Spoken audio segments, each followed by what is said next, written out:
We are live. Hi, everyone, and welcome to today's special event, Comedy and Animation, brought to you by the Catalyst Story Institute in partnership with the Second City. I'm your host and Director of Mentoring and Partnerships, Jennifer Plotsky, and our guest today is Etan Muskat. Etan is the Artistic Director of the Toronto Second City Training Center. He is an alumni of the Second City Mainstage and teaches improv, sketch comedy, and screenwriting. He is the winner of the 2021 Screencraft Screenwriting Fellowship. Wow. Etan has written and developed series for CBC, Meridian Artists, Corus, Nelvana, and Nicklodeon. Welcome. Wow. Thank you so much for being here. Thank you for having me. No, it's great. I'm just so happy to be talking about comedy and animation. It's something that's really, animation is far outside my realm, but I'm fascinated by it. So let's dive right in. And Great. for all of you that are joining us live, if at any point during our conversation you have questions for Etan, please go ahead and drop them in the chat and we will get to them as we can. So that said, let's just dive in. What are some of the ways that creatives can enter the world of animation? This is the question that I probably get most. Getting into the world of animation is much like getting into the world of professional writing in general. There's no single path. What I can usually speak to is ways that once people are in, you can ask them, how did you get in? Right. I guess the main roots are, one thing I can say about in Toronto, we have a pretty active film and TV scene, and there is quite a bit of animation that is produced here. A lot of it is school age. So for people interested in getting in professionally into any kind of writing, the paths generally are through the production arm for things like if you can find work as a script coordinator or as a writer's assistant, that can be a really great bridge into the industry. It shows that you're interested, you work with writers, you won't have necessarily a professional writing job immediately, but it's a great way to make connections. And generally people in those roles are people who are interested in professional writing. Finding an agent is another way. Obviously, that's the thing that a lot of people ask about.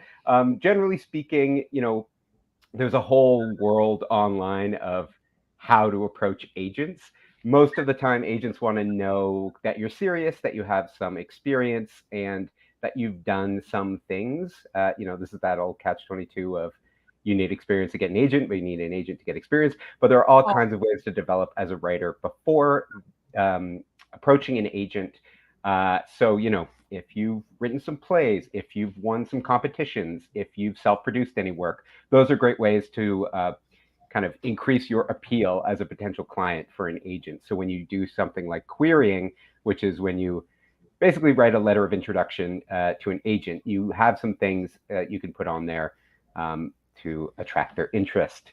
And then the whole querying subject is a whole separate piece, but I would say it's great to approach people. There are a lot of people who are definitely interested in talking to emerging writers. The important thing is to not be annoying. Bottom line, isn't it? It's the thing I hear most from reps is like, yes, we love meeting people. Persistence is a great value, but know your boundaries. It's a very fine line. There's a literary rep from a company. He works for Bellevue, I think, in the States, and he's very active on Twitter, and he's very open about encouraging emerging writers to contact him on Twitter. But he said, I recently read him. He was like, well, I love to meet new writers. Please don't messenger a script unsolicited to my house. Oh, That no! is crossing a line. So if that's the far end, anything up to that point, maybe somewhere in the middle. And then, the last way that a lot of people get in is just find a way to self-produce something that shows your writing that can be seen. Obviously, being able to make things on your own is a great luxury that not everybody has. But one thing that I've found teaching classes. I designed and teach a course on writing for animation through the Second City, and a lot of the time the people in those classes are people who are approaching the industry from one of those ways that I've mentioned. So either people who are animators, people who work on the production side of things, or people who have a writing background but not necessarily in that medium, and so they get to meet each other and form relationships. So that's also something that I would encourage emerging writers to do, is to meet other like-minded people with different sets of skills and see if there are ways that you can collaborate with them. Excellent. That's all. Yeah, that all makes sense. So once you've sort of crossed that line and you're working and you're writing, how does writing for animation differ from writing for live action? It's a surprisingly a lot more, when you look at the page, it's a lot more of a nuanced difference than you might think. So if you look at like an animation script side by side with a live action script, you may not be able to see obvious differences. The important thing when you're approaching animation writing is to really understand how, understanding how animation, like animated shows, get made is hugely important. And just understanding like some of the technical processes that are involved. Like one thing that I was surprised to find, this is not a hugely revelatory thing, but it's a funny detail. I was writing a script for the show that I worked on, and I got a note back from the animation director being like, "Don't put anything in the kitchen. It's too much with the cabinets. Like it's too much to draw. Stay out of the kitchen. We don't need to be drawing cabinets." And that was just something I never would have occurred to. In general, though, what is nice about animation is like there is this kind of like limitless opportunity to imagine things and really think visually. All film is visual, and to be able to tell a story primarily visually is a real strength for any writer. With animation, there's particular opportunities with things like character creation and design and environment creation of design. But like live action, there are still limitations for production. So if it's like, there's a scene with 1 million extras in it, well, that would be expensive for live action and also expensive for animation because they have to draw 1 million people. Right. So those are just considerations. Beyond that, it's really just about the way that you describe visually what's happening in the image, and understanding with the particular production you're working on, whether it's a feature or a show, like how they're going to execute what you're writing, and things like, does the camera move? Do we move between multiple locations? How are the characters going to interact physically, and how does that gel with the animation style? So if you think of something like Studio Ghibli versus South Park, there's a very different way that they're expressed. So just understanding like, how is this going to look? What is the conception of how this will appear? And then beyond that, the specifics of format. So usually animation breaks down into like, I'd say 4 main categories: preschool, school age, adult animation, and then feature animation, which again further breaks down. And in particularly those first 3 categories, like the page lengths are different, the episode lengths are different, the kind of format, the episodic format is different, how they tell their stories. So it has a lot more to do with the specifics of what you're writing for than necessarily anything I could say medium wide. But one thing that I have encountered time and time again is people who want to write for cartoons love cartoons. So one of my favorite things to do is the first class is just have everyone like talk about their favorite cartoons and their favorite animated films, and like the excitement and the passion that people have for that type of storytelling is so intense and so profound that that's a great starting point to talk about, okay, if we're going to break down like where you'd like to get into this, do you want to write for a preschool show? Do you want to write for Pixar? Then you can start to familiarize people with the type of writing, how writing happens for those various formats, and then do things like a script to screen comparison, like look at a sequence. What does it look like on the page, and how does it translate visually? And what are some of the choices you can see that the writer made to communicate their vision for how this would come to life, and how did the animators interpret that, and the voice actors interpret that to really execute this?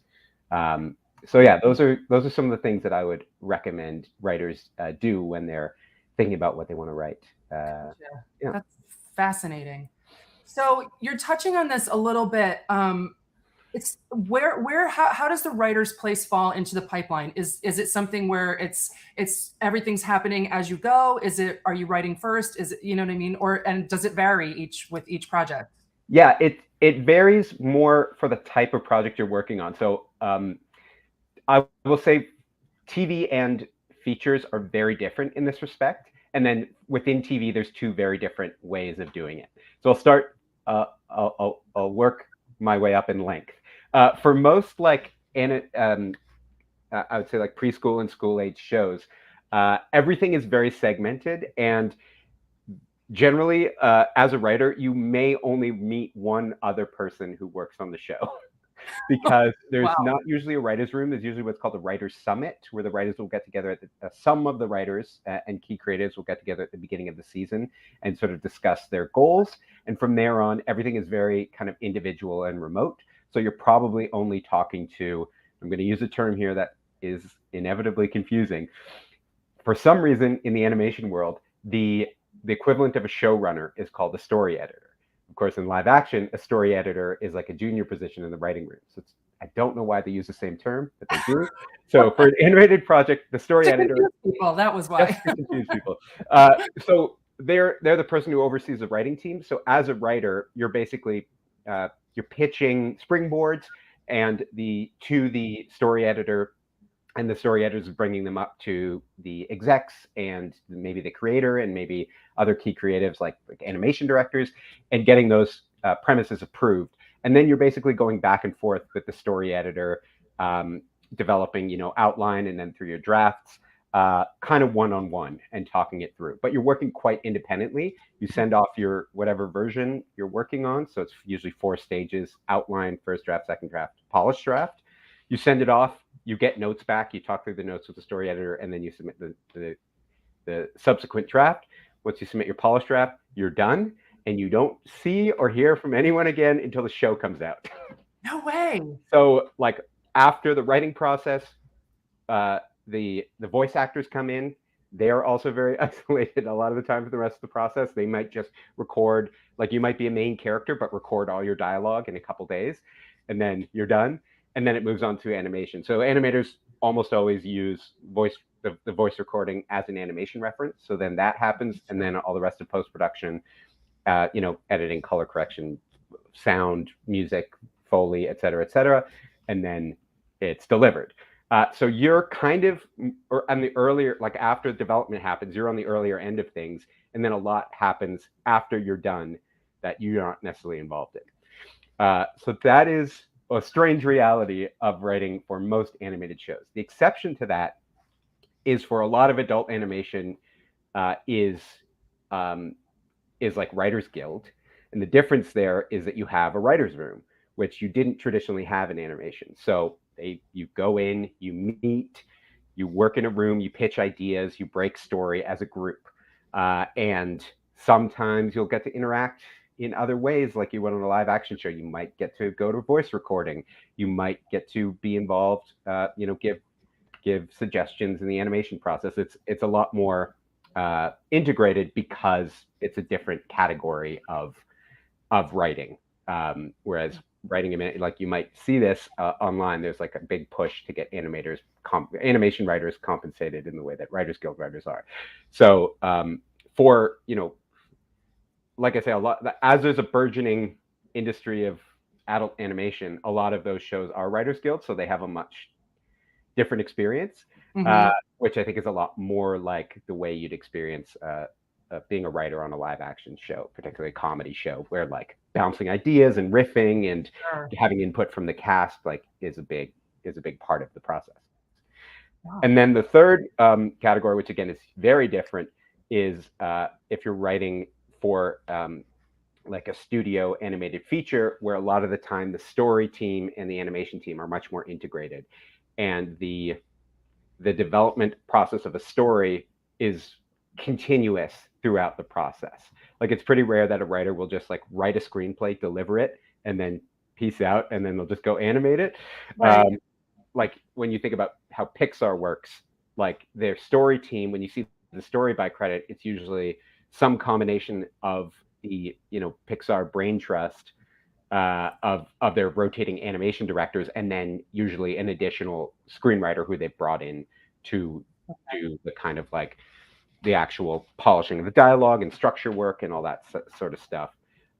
So in that case, you be involved for longer and probably continuously throughout the process. Because like I think more and more this is the case as almost everything becomes computer animated rather than traditional animation.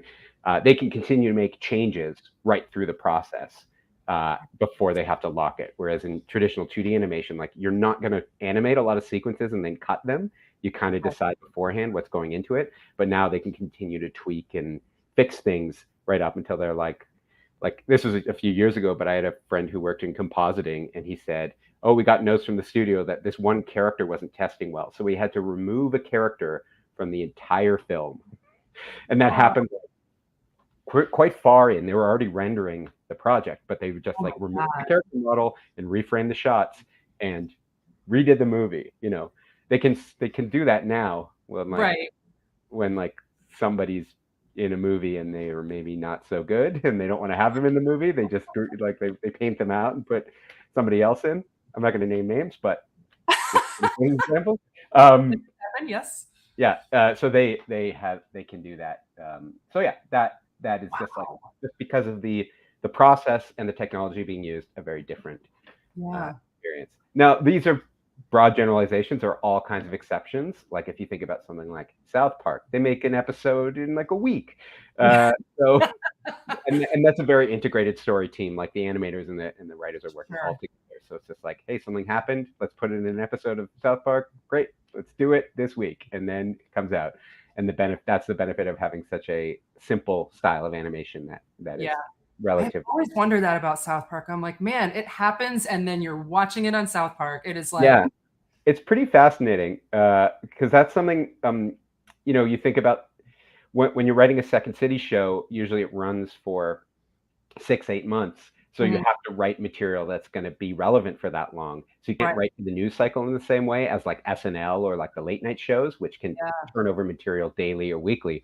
But for South Park, they have an edge on every other animated show, which produces their shows, their scripts like a year in advance.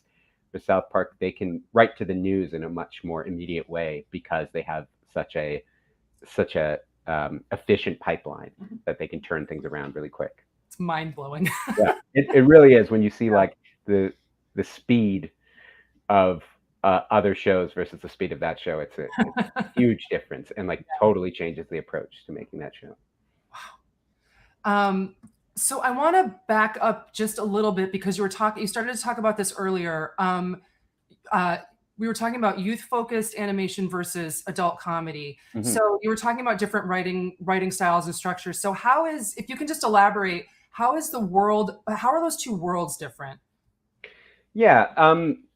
I mean, so there are, I guess there's within like the I guess the big umbrella of like kids animation, there's like, I feel like school age is going through a real transformation, whereas preschool animation is still like obviously evolving in its own way, but probably isn't experiencing as radical a change. And hopefully I'm not speaking out of turn, where it primarily, the segments are shorter and they're more focused on education, and the visuals are pretty simple and accessible, and they're not usually complex in story terms. There's a lot of like patterns and things that are accessible to kids who might not be as verbal or literate, and so that those considerations really affect the type of writing that's being done. Generally, again, shorter formats, less verbal, less complex in story terms, easier to follow. For school age, there's a lot that's changed in the last few years in some pretty interesting ways. Traditionally, and if you study the history of animation, there's some funny things that have happened that have tied school age animation to marketing machines, particularly shows that were heavily linked to merchandise. And like the fascinating thing that happened in the 80s with like the FCC and like the Reagan era FCC and deregulation, and how there was basically 10 years where all cartoons were just half-hour commercials, which, yeah, I'm fascinated by this area because that's the era I grew up in, and it's permanently deformed my imagination. But it's a really interesting area of study, and there's actually a YouTube channel that I want to plug called Toy Galaxy, where they do these kind of half-hour documentaries about different pop culture phenomenon. They talk a lot about this era because it's an era where like this stuff entered our public consciousness in a major way. But one of the consequences of that is that school-age animation had always been very episodic and very gendered. So they would kind of say like, is this a boys 8 to 12 show or a girls 8 to 12 show? And because of the merchandise tie-ins and because of the way they were marketed, that would also affect the types of stories being told. Like, is it, teams with different colors and accessories who stop a bad guy, or is it like a group of friends who take care of animals, etc.? And what is the color scheme, and what are the themes that are explored? But like the episodic nature of that has changed a lot with streaming. So a lot more shows that are serialized, that tell one ongoing story. And this really started happening in the 90s. So, something like She-Ra is a great example of it's serialized, completely serialized. Whereas if you watched an episode out of continuity, you might not really know what's going on. But because it's delivered on a streaming platform, you can follow that. It's not like you tune in, Wednesday afternoon and you have to be able to know what is going on. Right. You can follow the whole story. And also because it's mixing action adventure, but it has female leads and also like queer characters, which feels pretty new to school-age animation. It's really like shaking up those rigid categories. So those are factors both in terms of themes and in terms of the structure of the episodes. But generally speaking, school-age shows, depending on the age group, are either 11-minute or 22-minute, and that again is shifting with streaming, where you're not held to such a rigorous standard of broadcast half hours. So the way that an act structure would break down is very different in 11 minutes versus a half hour. And then if you're telling a self-contained story versus a serialized story, that also affects the way that you're approaching, like how much backstory do you have to give, or there's a recap at the beginning, so you can just start the story on page 1 and you don't have to world build, or you don't have to reintroduce characters. It's just like hit the ground running and keep telling the story. So those are major factors as well. Wow. Yeah. This is all so fascinating. I mean, I love this world, and what I love about teaching it is that people who have decided to take a class in writing cartoons love it too. So imagine the first hour we're just geeking out. People are like, oh, I love the regular show, or like, oh, I still will go back and watch Rainbow Bright or whatever. Like people have their things that they love, and there's something, I don't know, pretty the emotional connection we make with animated shows and animated characters, if that's something that you connect with, is pretty profound.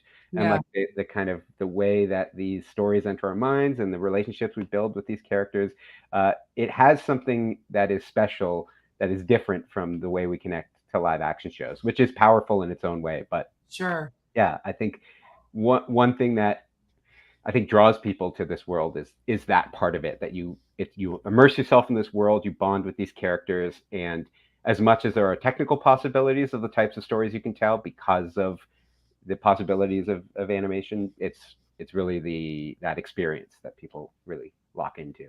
Yeah. So let's talk about improvisation. And does that affect the process? And if it does, how? Yeah. Well, outside of a writing room, you are a little bit limited in the sense that you don't have people to bounce ideas off of, which you do in improvisation. One of the things we talk about a lot at the Second City, it's a big part of our philosophy of creation, is what we call writing from abundance, which is basically the idea that ideas are free, so you might as well come up with as many as possible. And that's when we create content for our stages. it's generally you'll pitch a premise and then you'll improvise that premise in front of an audience, and based on the feedback from the audience, you'll figure out is there something there. And I think the idea, the approach to idea generation, especially when you're working with like a story editor, when you're pitching them springboards and be like, what about this? What about this? It's that same idea of if there's something there that compels you or that excites you, in the same way that if you're pitching a premise for a sketch comedy show, or even just getting a suggestion for an improv scene, it's that kind of like, is there a spark there? Does that make me think of other things? Is there a thread that I can follow? That's generally all you really need to start on an idea. And that kind of self-brainstorming that we often do when we're developing premises, I think is really, really helpful for developing ideas. If you're writing for an animated show and they have like it's an 11 minute, and they'll put 11 minutes to make a half hour, so they need like 50 scripts to make their season. That's a lot of ideas, and a lot of room for you to be like, what about this? What about this? And to be inspired but not precious about those ideas is a really great thing that you can bring over from improvisation, where ideas are inherently disposable because you do something and then it's gone. So to be able to approach it with that kind of like, I will work with any idea that seems to spark, is a really strong improvisational attitude. And also just the idea of like, this is pretty universal for writers, and definitely everyone that I've worked with in a kind of like emerging writer level. It's like your worst enemy is yourself when you're writing, your own self-criticism, and like you write one word and then you look at that word and you're like, this word is garbage. I'll just throw my whole laptop into the sea and never tell anyone I tried it. And Never improv, do it again. yeah, and improv makes you have to get past that, because you just have to keep going. Yeah. And so it teaches you to like, I don't know, I've always, hopefully this doesn't sound too like guru-y, but there's this little motto that we would often use, just like being of two minds. That when you're improvising, you're like, part of you is being emotional and immediate and in the moment and present and reactive, and the other part of you is that like writer brain, is editing, that's self-reflecting, that's mulling things over. And I think my approach to writing, what I encourage people to do, is to try and separate those parts of yourselves out a bit, so that when you're writing, you be a little more intuitive, you follow your impulses, you try and just keep moving forward, and then take a step back and then come back, and then you can use that other part of your brain. And I've started, there's that Hemingway quote where he's like, write drunk, edit sober, which I was like, first of all, I don't think that really worked out for Hemingway, if you read his biography. And second of all, when's the last time you did something when you were drunk that you wanted to come back to when you were sober and evaluate? Almost 0 times. Yeah, pretty much. You're never like, wow, I was on fire last night. Right? This is brilliant. Watch a replay of every moment. Read it. So I this is hopefully not too cheesy, but I often say, write like a child, edit like a parent. So like when you're writing, try and be as creative and free and playful and experimental as you can. And then when you come back to it, like, be gentle. Be like, okay, this needs work. You're not ready yet, but I see potential, and I'm encourage the good things and redirect the bad things. Yeah. I love that. That's great. So how, in the trajectory of your course, does it change if like those that you're working with don't have a screenwriting background? Mm-hmm. A lot of the people that I'm working with are newer to writing. So really it's about going over kind of fundamentals of storytelling, how to develop a log line, how to kind of understand act structure in a way that's intuitive from a story point of view and not too mechanical. And a lot of it's just about developing confidence with people's own ideas. A lot of people come to class with like, I've been thinking about this for 10 years, but I've never had the courage to put it down. So you start simple. You start with like, all right, just describe it in a couple sentences and then refine it. And then, think of some ideas about what you'd like to see happen and start to talk about your characters. So as a gentle approach as possible.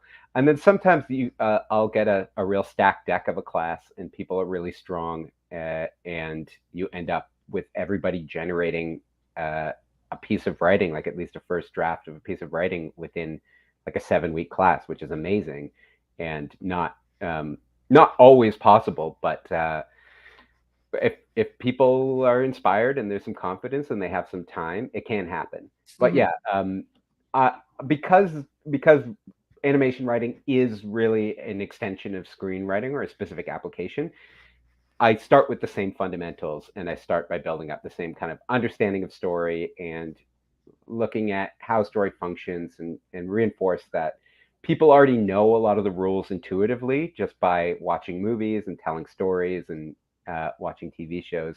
And it's just learning how they work for you and how an audience experiences things and how you can use the medium of writing a script to communicate your story idea to get people to imagine it in the visual way that it would appear on screen, which is that whole trick of writing scripts.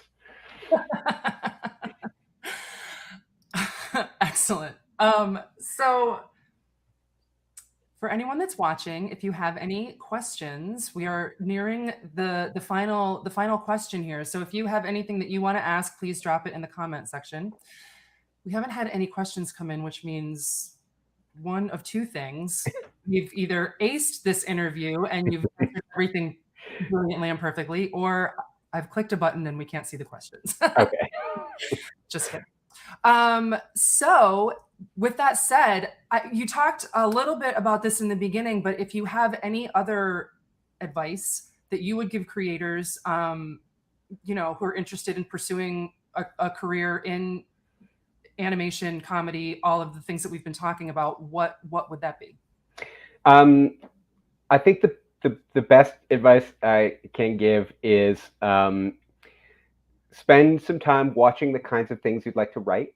Spend some time reading scripts that correspond to those things, so you can understand what the writer's actually doing and how that translates into the finished product. All the normal stuff, like watch interviews with people, watch some behind the scenes stuff. It's kind of fascinating seeing how a story or a writing room breaks a story and that whole process. And it really lets you see that, I think a lot of the time we like watch a finished product and we're like, how do I do that? And they forget all the lead up to there, and they hold themselves to a very unrealistic standard of like, how do I write this perfect movie without any of the steps in between? So just knowing that like revisions and making mistakes and doubting yourself is all part of that process. And the biggest thing, and there are lots of things, like I was always kind of agnostic about competitions, but they can actually be really valuable just to give yourself deadlines, and they can be really rewarding. Like if you enter the right ones, you can get great feedback. You can find opportunities from those things. So that's definitely something to like have an eye on as you're developing material. And I would say the biggest piece of advice that actually somebody gave me, and I was like, that's a good trick, I'm going to do that, is if you want to become serious about pursuing writing, a trick is just to start calling yourself a writer. And then you have to do it so that you don't feel like a fraud. And it's also a way to be like, especially for something like screenwriting of any kind, where you don't feel like it counts until like you've sold a script and been paid, $10 million to write the next, Ant-Man movie or whatever. It's like, that's not the only measure of doing it. Actually doing the work is really the key. If you can sell material, great. If you can get hired, great. But screenwriting is a discrete art. It's not just part of a whole other process that goes on outside of your control. Right. And writing a great script has value in and of itself, even if you can't sell it in a traditional way, even if it doesn't immediately get you hired. It's still creation for its own sake. And so like, get excited about the possibilities of just being able to write a great script in whatever format it is. Take inspiration from other people that you see doing the kind of things you'd like to do, and just keep doing it. Find a way to enjoy the process and not just the possibility of having done it. Yeah. That's amazing advice. And I think that's one of those things that you can kind of apply across the board. someone said that years ago to me. They said, stop saying aspiring. You're not an aspiring actor. You're an actor. And, just because you're not, making a studio film or on, network TV doesn't change who you are and what you're doing. Yeah. So I love that. That's great. So we didn't have any questions come in, but we did get a comment, which means I didn't click the wrong button. From Justin Phillips. Hi, Justin. I'm glad you're watching. Justin is one of our Institute members that's developing an animation project. And he said it's been amazingly informative, and thank you. And with that, I have to say, I agree. Coming from someone that, as I said, is really outside this realm, but truly fascinated by it, this has been really great to listen to your process and your insight and your knowledge. And I really thank you for spending time with us today. Well, thank you so much for having me. This has been great. Really nice to make a connection with Catalyst. Yes, definitely. Thanks for having me. We're so excited to be partnered with Second City. Everyone there, honestly, is just absolutely wonderful, and just wonderful programs across the board. That said, Catalyst and Second City are having a joint event in Chicago on Thursday. So any of you Chicago people, hop over to Catalyst's Instagram and you can find the link for our event and register. Come join us. Fantastic. It's going to be a good time. So thank you again, and I hope that we can see each other again soon. Yeah, fantastic. Take care. Great talking to you. Thanks for watching, guys. We'll see you soon.